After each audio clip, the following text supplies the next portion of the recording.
வானவில் தொலைக்காட்சி நேயர்கள் அனைவருக்கும் வணக்கம். ஓம் தத்புருஷாயத்மி வக்ரதுண்டாயத்மிக்கு தன்னோ தந்தி பிரசோதியாத், ஓம் தத்புருஷாயத்மி மகாசனாயத்மிக்கு தன்னோ சண்முக பிரசோதியாத் என்ற விநாயகப் பெருமான் முருகப்பெருமான் திருவடிகளை பற்றி இன்றைய சிறப்பு பதிவை காண்போம். இன்று நாம் காண இருப்பது வைகாசி விசாகம். நம்ம ஒவ்வொருத்தருக்கும் பிறந்த நாள் என்று ஒன்று உண்டு. அந்த பிறந்த நாள் என்பது மகிழ்ச்சியான நாள். அதே மாதிரி உலகாலும் ஆண்டவ பெருமான் முருகப்பெருமானுடைய பிறந்த நாள் தான் இந்த வைகாசி விசாக நாள். வைகாசி மாதத்தில் வரக்கூடிய பௌர்ணமியில் விசாக நட்சத்திரத்தில் எம்பெருமான் முருகப்பெருமான் சிவபெருமானுடைய நெற்றிக்கண்ணிலிருந்து 6 தீப்பொறிகளாக தோன்றி 1008 இதழ் கொண்ட தாமரையில் 6 தீப்பொறிகளாக விழுகிறார். அந்த 6 தீப்பொறிகளையும் 6 குழந்தைகளாக கார்த்திகை பெண்கள் எடுத்து வளர்க்கிறார்கள். கார்த்திகை பெண்கள் கன்னிமார்கள். அந்த குழந்தையை பார்வதி தேவியானப்பட்டவள் ஒருங்கிணைத்து 6 முகமாக 12 கரமாக 12 கண்களோடு ஆறுமுக கடவுளாக முருகப்பெருமானை உருவாக்கிய நாள் இந்த வைகாசி மாதம் வரக்கூடிய பௌர்ணமி நாள், விசாக நட்சத்திர நாள், முருகப்பெருமானின் அவதார திருநாள். முதல் சிறப்பு.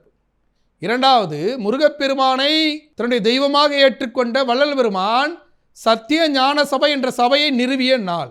அதோடு விசாக நட்சத்திரம் 27 நட்சத்திரங்களில் 16வது வரக்கூடிய நட்சத்திரம். ஞானத்தை அறிவை கொடுக்கக்கூடிய நட்சத்திரம். அந்த நட்சத்திரம் குரு பகவானுடைய நட்சத்திரம். குரு பிளஸ் கேது ஞானம், அறிவு. இந்த அறிவு ஞானம் என்பது ஒரு குழந்தையானது எந்த துறையில் வெற்றி பெற வேண்டுமோ அந்த துறையில் அதிதீவிர அறிவை பெற்று சாதித்து காட்டும் குழந்தையாக இருக்கக்கூடிய யோகம் பெற்ற நட்சத்திரம் விசாக நட்சத்திரம். இந்த விசாக நட்சத்திரத்தில் உதித்த ஆறுமுக கடவுள் முருகப்பெருமானை எந்த குழந்தையானது வழிபடுகிறதோ, இல்லை எந்த குழந்தையுடைய பெற்றோர்கள் வழிபடுகிறார்களோ, குழந்தைக்காக எந்த குழந்தையுடைய சகோதர சகோதரிகள் வழிபடுகிறார்களோ அவர்களின் ஆசைகள் நிறைவேறும். விசாக நட்சத்திரம் என்பது அறிவுக்கான நட்சத்திரம், குருபோர நட்சத்திரம். குரு என்பது அறிவு, புதன் என்பது புத்தி. அப்ப அறிவு கிடைக்க வேண்டும் என்றால் சிவபெருமானுக்கே பிரணவ மந்திரத்தை காதில் உபதேசித்த முருகப்பெருமானின் அவதார நட்சத்திரம் விசாக நட்சத்திரம். அதுவும் அவருடைய பிறந்த நாளாக இருக்கக்கூடிய வைகாசி விசாகத்திற்கு எவ்வளவு சிறப்பு இருக்குன்னு பார்த்துக்கோங்க. இப்போ நம்ம என்ன பண்ணோம் அப்படின்னா, குரு பிளஸ் கேது ஞானம், அறிவு. அந்த அறிவு சிறந்த குழந்தை வேண்டும், குழந்தை படிப்பில் வெற்றி பெற வேண்டும். குருவின் காரகத்துவமாக இருக்கக்கூடிய கணக்கு பாடத்தில் ஒரு குழந்தையானது மிக குறைந்த மதிப்பெண் தான் எடுக்கிறாங்க அப்படின்னா, வைகாசி விசாகத்தில் விரதம் இருந்து முருகன் கோவிலுக்கு சென்றால் கணக்கு பாடம் நல்லா வரும், குழந்தை அறிவாளியாக இருப்பார்கள். ஞானக்காரகனாக கேது பகவானும், கேது பகவான் யாரு? விநாயகப் பெருமான். குரு பகவான் யாரு? திருச்செந்தூர் முருகப்பெருமான். இவர்கள் இணைந்து அருளாசி வழங்கக்கூடிய திருநாள் தான் இந்த வைகாசி விசாக திருநாள். இந்த வைகாசி விசாகத்தில் முருகப்பெருமான் கோயிலுக்கு போகிறோம். சராசரியாக ஒரு குழந்தை பேரில் ஒரு அர்ச்சனை செஞ்சுக்கிறோம்.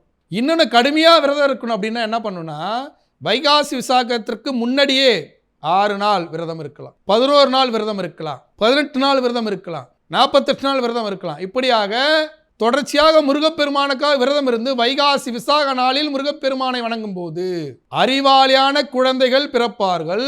தன்னுடைய பிறந்த குழந்தை அறிவாளியாக இருப்பார்கள்.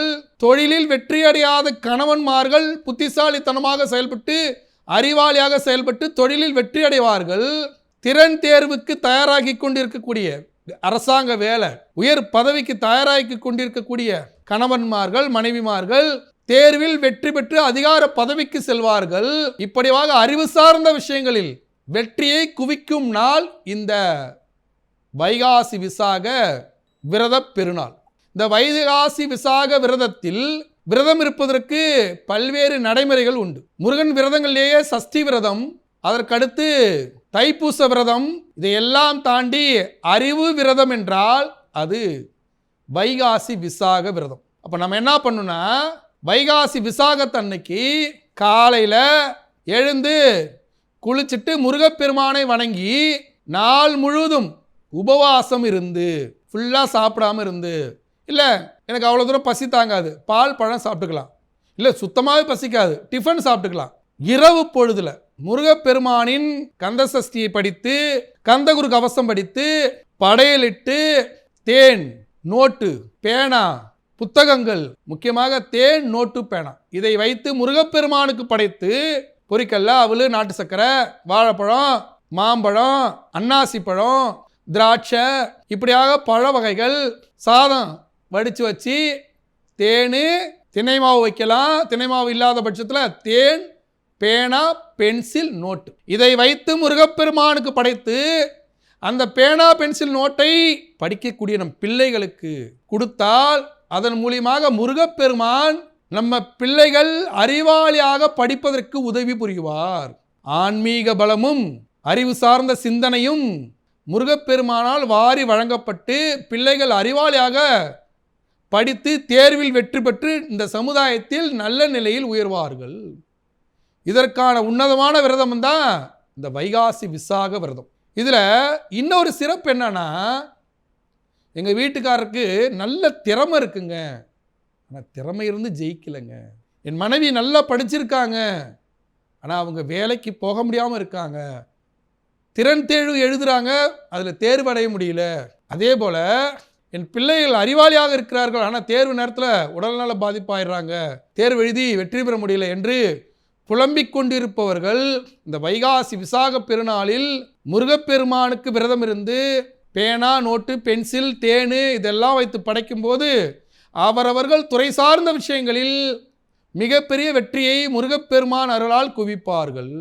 அப்படி ஒரு அற்புதமான விரத நாள் இந்த வைகாசி விசாக பெருநாள். இந்த வைகாசி விசாக பெருநாளானது இந்த ஆண்டு 9/6/2025 திங்கட்கிழமை வருகிறது. திங்கட்கிழமை அனைவரும் வைகாசி விசாக பெருநாளில் எம்பெருமான் ஆளும் ஆண்டவ பெருமான், அறிவு சார்ந்த குழந்தைகளை வளர்த்தெடுக்கும் பெருமான், அப்பனுக்கே பாடம் சொன்ன சுப்பையா என்று அழைக்கக்கூடிய எம்பெருமான் முருகப்பெருமானை மனதார பிரார்த்தனை செய்யுங்கள். அருகிலுள்ள முருகன் கோயிலுக்கு போங்க, இல்லை வீட்டிலே முருகன் படத்துக்கு முன்னாடி படையலிட்டு விரதத்தை நிறைவு செய்து முருகப்பெருமானை வணங்கி இந்த வைகாசி விசாக பெருநாளில் நாம் அனைவரும் அறிவாளியாக செயல்பட்டு எதிர்காலத்தில் நலமாக வளமாக வாழ முருகப்பெருமானை வணங்குவோம். மீண்டும் இதே போல் ஒரு பதிவில் உங்களை சந்திக்கும் வரை உங்களது விடைபெறுவது உங்கள் வாழ்வியல் ஜோதிடர் டாக்டர் சீதா சுரேஷ். நன்றி, வணக்கம்.